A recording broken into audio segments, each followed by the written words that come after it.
Welcome to a video from thedigital-lifestyle.com. In this video we're going to have a quick look at this Acer Aspire V11 Touch. There's a few different versions of this, and the one we're going to be looking at is the Pentium quad-core based one, which is the V112P. There's different processor options, and they give you they cost different amounts and give you different performance, but this is the Pentium one. So 11-inch touchscreen Windows 8 machine, and I've been playing around with it this afternoon, and first impressions are it's quite a nice little traditional notebook, but with a touchscreen on there. It's nice and light. I'll give you the full specs later in the video, but if you're after a small portable laptop, then this could be the right size. The 11-inch screen, it kind of reminds me a bit about similar to the Surface 2 type size and the new Surface 3 indeed, but obviously without the keyboard, the thin keyboard. This has got a proper keyboard.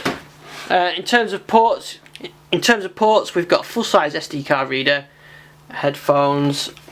On the back we've got HDMI, full-size HDMI, USB 3 and a USB 2 port, network port and power, and we've got a Kensington lock. And that's it for ports, really. It's quite good to see the sort of full-size ports rather than, so you don't need any special adapters or anything like that.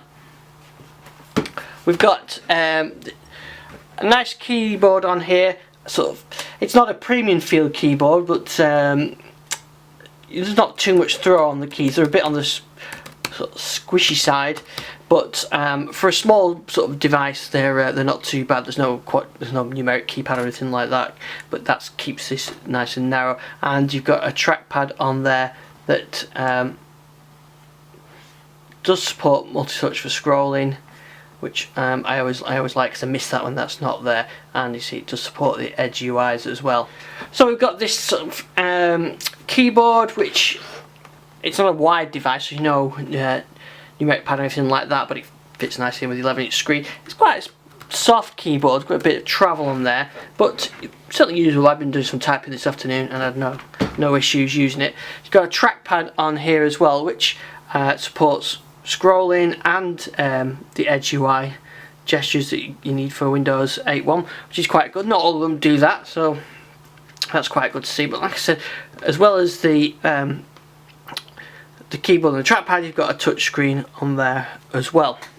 Right, so spec wise, it's running Windows 8.1, and it's got an Intel Pentium quad-core processor, which is a slight bump over the Celeron processors, but not up to i3 or anything like that, or the core processor. There's 4 gig of memory, which is okay for Windows 8.1. As long as you're not running multiple virtual machines or anything like that, I think you should be fine with that. And there's a 500 gig spinning hard drive, so it's not the fastest hard drive, but you know, it's okay for this. 500 gig gives you plenty of space for storage. It's 11.6-inch screen running at 1366 by 768, so not the most highest resolution screen, but I actually quite like the screen. It's quite glossy. I mean, you can probably see it on this video. It is quite glossy and reflective, but the colours are quite nice on it, so it looks good. And it's not the highest res screen, but for a budget device, you know, that's not too bad. And talking of budget, let's have a quick look at the price. I've seen this on Amazon and other places for £249, so you're really in what just a couple of years ago would have been netbook price. And this is kind of what it reminds me of. It reminds me of a netbook, but it's slightly bigger. And I've always really liked the portable machines and small form factors, and I quite like this. So it's not a netbook. It's not cheap like a netbook, but it got that kind of feel, a sort of budget feel, without it being too cheap. Also, I should say as well, Acer say it's fanless, so I've not heard any fan noise, so I think that's quite good. I said check the weight. It's 240 grams, and actually it feels, I think perhaps it's maybe the balance of it. It actually feels quite heavy compared to what it actually is. But perhaps that's it. It feels nice and solid. It doesn't tip over or anything like that. You get some of the touch screens which you start to touch the screen and they tip straight over. This doesn't do that. You get around, I think you'll probably get around 6-7 hours battery life, which for this price machine is pretty good. And I have to say I quite like this colour as well. It's probably not one I maybe would choose, but I did choose a red cover for my Surface Pro 3. So I do like those sort of the brighter colours, and I think this is quite a nice colour.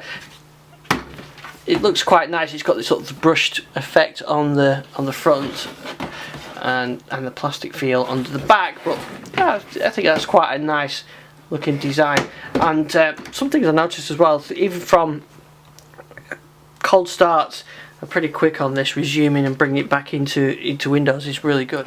Right, let's have a look at some performance. What I do is like to test one of the things I get asked most about this, which is Minecraft. So let's give Minecraft a try. So here we are, Minecraft loaded on it, and you can see it seems to move around fairly smooth. See, it's fairly smooth when you're moving around, and I should get my kids to demonstrate this because they play on this all the time. But it seems reasonable enough and smooth enough to play and to use. And I know that one of the things that a lot of people want to use a laptop for is play Minecraft, and get a lot of emails about that question: will it play Minecraft? So some of the things we can do that here it is.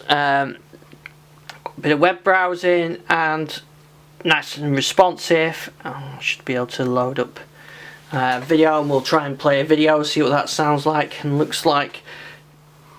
Welcome to a video from thedigitalLifestyle.com. This video so there we go, we're playing a video on here, and so what I'll do now is I'm going to put the sound is reasonable as well. File over. It's not too quiet. Let me just turn it up. Let's see what it can do with it. That we're getting about 12 meg. I tried this before Wi-Fi. Yeah, full volume, and it's actually fairly reasonably loud. A little bit on the tinny side, but reasonably loud. And you know, you don't want it too big speaker in there because it makes it heavy to carry. So what else? It does come with a lot of pre-installed Acer software and other software as well. So here we are. You've got McAfee, which I don't like, and I always uninstall that straight away and use Windows Defender that comes with Windows 8.1. In my opinion, anyway, it seems a better application, and doesn't cost you anything, and it doesn't nag you anything. There's some other things installed like Evernote and Netflix, eBay, usual things. The Windows Store apps I can kind of live with, but some of these other apps are on there. I think you've got the Acer apps and some Acer streaming apps, and I've talked about these on previous video. The AB apps, they're streaming apps from an Acer, sort of you make your own cloud up effectively with Acer software. Again, something that you probably don't need when you've got things like OneDrive that ship with Windows anyway.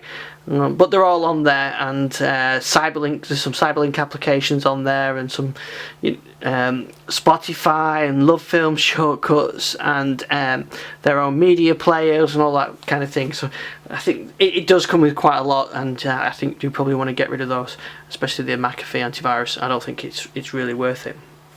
So to finish this video off, I would just say that if you're after a budget, small, portable laptop, then this could be a good device for you. I like the 11.6 inch compact size.